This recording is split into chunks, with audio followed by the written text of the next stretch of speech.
उठाते हैं कि धर्म में और जो लोग पावर स्ट्रक्चर में रहते हैं इनको अलग अलग रहना चाहिए, यानी कि प्राण प्रतिष्ठा या ध्वजारोहण क्या देश के प्रधानमंत्री को करना चाहिए या किसी धर्म गुरु को करना चाहिए, ये भी सवाल उठते हैं। आपका क्या?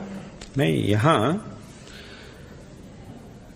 देश के जो नेता होते हैं, जो अधिकार में होते हैं, उनको धर्म और देश दोनों के बारे में भी सोचना चाहिए। ये उनका कर्तव्य है। जो अधिकार में है उनको ऐसा नहीं सोचना चाहिए कि मैं सिर्फ अधिकार के बारे में सोचूंगा, धर्म से मेरा कोई संबंध नहीं है, ऐसा नहीं सोचना चाहिए। धर्म से भी उनका संबंध होता ही है, धर्म से भी उनका अवश्य ही संबंध होता है।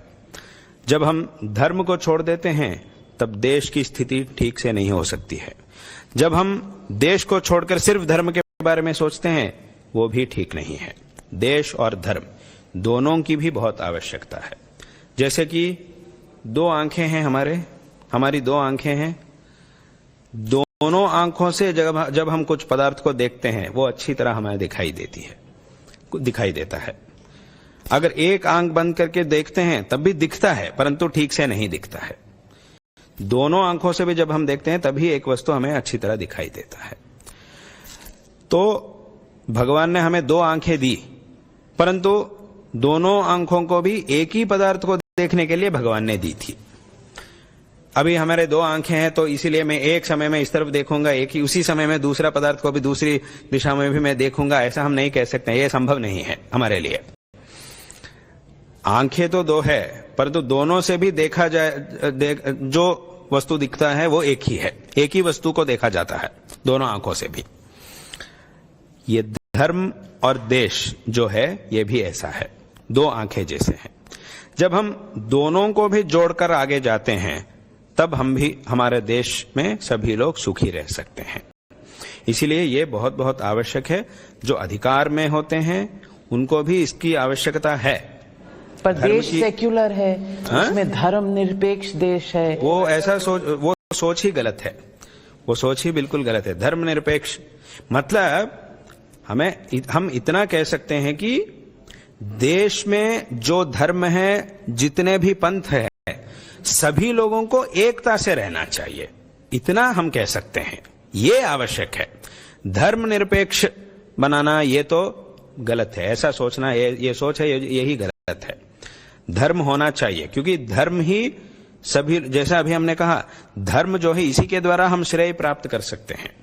और धर्म जो है, जैसे कि अभी एक देश में एक कानून होना चाहिए, कानून के बिना देश नहीं चलता है, तो कानून की बहुत आवश्यकता है।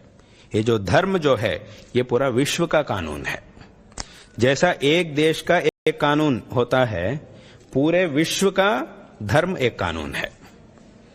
क्योंकि पूरे विश्व में किस व्यक्ति को कैसा रहना चाहिए, क्या करना है, क्या नहीं करना है, इसके बारे में धर्म में कहा गया है। तो इसीलिए हर एक व्यक्ति के लिए धर्म की आवश्यकता है। धर्म के साथ अगर ये जीवन करेगा तब, चाहे वो जानता है या नहीं जानता है वो अलग बात है। जैसे कि ये जो धर्म है ये अभी दुनिया का आधार है। जैसे कि अभी एक खंबा है, उसके ऊपर एक बहुत बड़ा इमारत है, भवन है, उसका आधार है ये खंबा। इस भवन का ये खंबा आधार है। ये जो बात है ये किसी की कल्पना नहीं है, ये वास्तु स्थिति है, वास्तविक स्थिति है। ये वास्तविक रूप में ये खंबा एक भवन का आधार है। ये कोई ऐसा आकर कहेगा कि, अगर कोई ऐसा आकर कहेगा मैं नहीं मानूंगा इस बात को, ये खंबा इस इमारत का आधार है, ऐसा मैं नहीं मानता हूं। अगर भाई तुम मानो या नहीं मानो, वास्तविक विचार तो है यही है। अगर इसको हम हटा देंगे तो पूरा इमारत ही गिर जाएगी, नीचे गिर जाएगा। अयोध्या का संघर्ष एकदम मंजिल पर पहुंचा, अपने स्थान पर पहुंचा। काशी और मथुरा के बारे में आप क्या सोचते हैं? कानूनी रास्ता या फिर से कोई बातचीत के द्वारा कोई हल निकाला जा सकता? वो बातचीत मतलब बातचीत भी होनी चाहिए, और बातचीत से नहीं होगा, मतलब बातचीत तो होना ही चाहिए।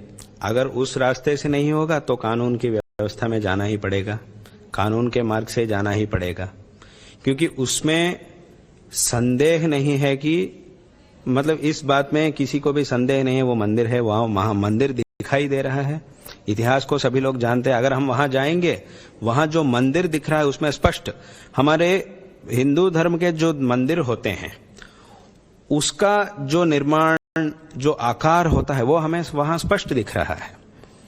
अगर हम वहां जाके दूर से भी अगर हम देखेंगे, वो स्पष्ट दिखाई दे रहा है। तो उसके लिए बातचीत की आवश्यकता है, बातचीत से इसे ठीक करना चाहिए।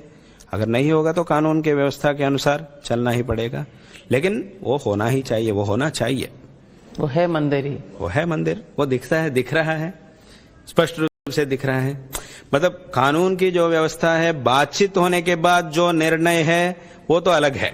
बातचीत में क्या निर्णय होगा, कैसा निर्णय होगा, और उसके बाद कैसा हमें आगे जाना है, वो बात तो अलग है। और उसके बाद अगर नहीं हुआ तो कानून के व्यवस्था के द्वारा कैसा जाना चाहिए, वो तो अलग है।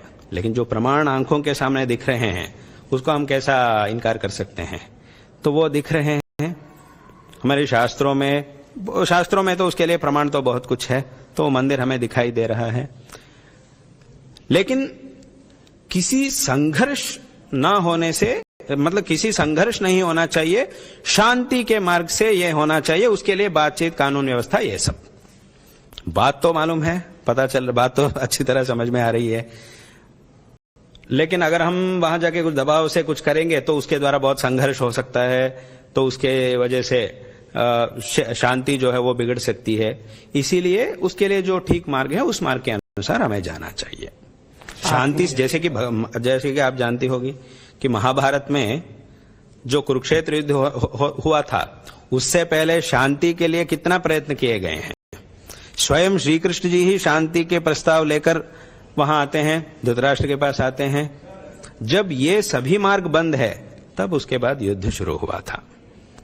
तो यहां भी ऐसा ही है, परंतु वहां बात क्या है, अभी युद्ध के बाद जो परिणाम आएगा, या तो शांति का चर्चा होने के बाद जो परिणाम आएगा, वो तो अलग है। लेकिन हम जानते हैं कि पांडवों को जो मिलना चाहिए वो मिलना ही चाहिए, इस बात को हम पहले से ही जानते हैं। लेकिन एक व्यवस्था के रूप में उनको मिलने के लिए शांति प्रस्ताव रखना और युद्ध करना, ये सब है।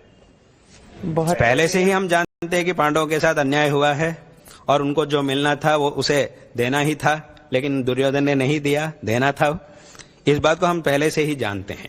लेकिन एक व्यवस्था के रूप में उनको जो मिलना है वो मिल जाए, उसके लिए सबसे पहला मार्ग है कि शांति मार्ग। जो जैसे कि पहले से भी हमारे जो हिंदू समाज है, हमारे सनातन धर्म के समाज जो है, ये पहले से भी शांति को हम चाहते हैं।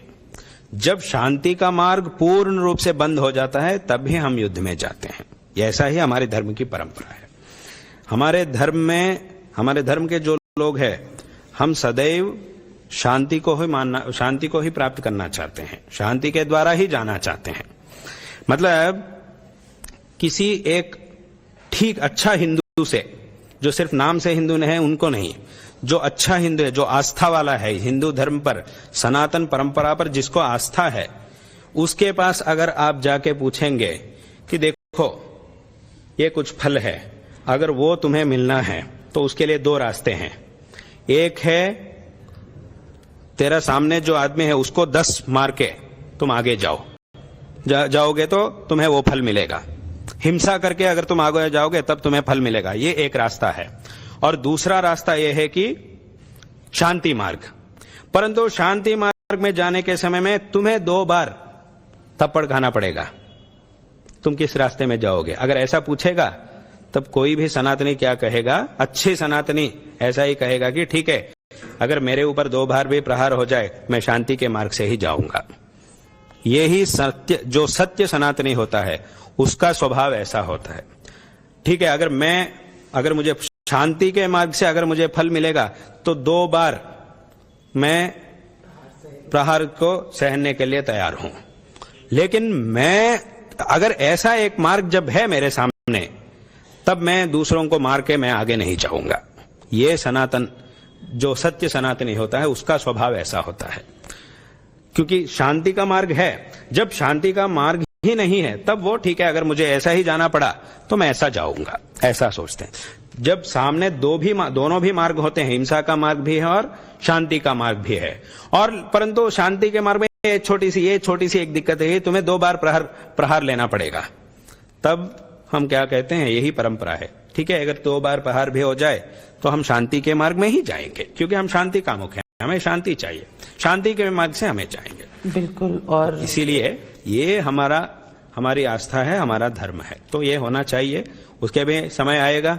और इसके साथ साथ हमारे मन में और एक बात है, जैसा भी आपने मथुरा और काशी के बारे में आपने कहा, लेकिन उसके साथ और एक बात भी है, जो कश्मीर में जो शारदा पीठ है, शारदा सर्वज्ञ पीठ है, अभी वो पीओके के अंदर है। कश्मीर जो है वो शारदांबा का स्थान है, शायद आप जानते होंगे कि नमस्ते शारदा देवी काश्मीर पुरवासिनी, ऐसा हम कहते हैं। परंतु उस समय में दुर्भाग्य से वो जगह जहां शारदांबा का मंदिर है, मूल स्थान है, जहां आदि गुरु शंकराचार्य जी ने जाकर सर्वज्ञ पीठ का अधिरोहण किया, वो मंदिर अभी विध्वस्त हो चुका है। उसका थोड़ा सा अवशेष वहां है, वो पीओके के अंदर है। तो भाई आने वाले समय में वो भी होना चाहिए, वहां भी शारदांबा का मंदिर फिर से बनना चाहिए, जो पहला इतिहास में जैसा था ऐसा बनना चाहिए। उसकी भी आशा हमारे मन में है, उसके लिए भी प्रयत्न हो रहा है। शांति से ही प्रयत्न हो रहे हैं, शांति से अब उसका प्रयत्न हो रहे हैं। जैसा मथुरा, अयोध्या, काशी, ये सब जैसा है, वो कश्मीर का सर्वज्ञ पीठ भी ऐसा है, क्योंकि शारदांबा का स्थान है, शक्तिपीठ है, उसके द्वारा ही हमें ज्ञान मिलता है, ज्ञान देने वाली देवता है शारदांबा। तो हमारा आस्था वहां है। एक जमाना में ऐसा था, बहुत लोग वहां यात्रा में भी जाते थे, लेकिन उसके बाद इन दिक्कतों में वो बंद हो गया। अभी वो यात्रा भी बंद हो चुकी है, फिर से उसका प्रारंभ भी होना चाहिए, वो भी होना चाहिए। उसके लिए भी प्रयत्न, कुछ कठिनाई तो है, लेकिन वो भी होना चाहिए।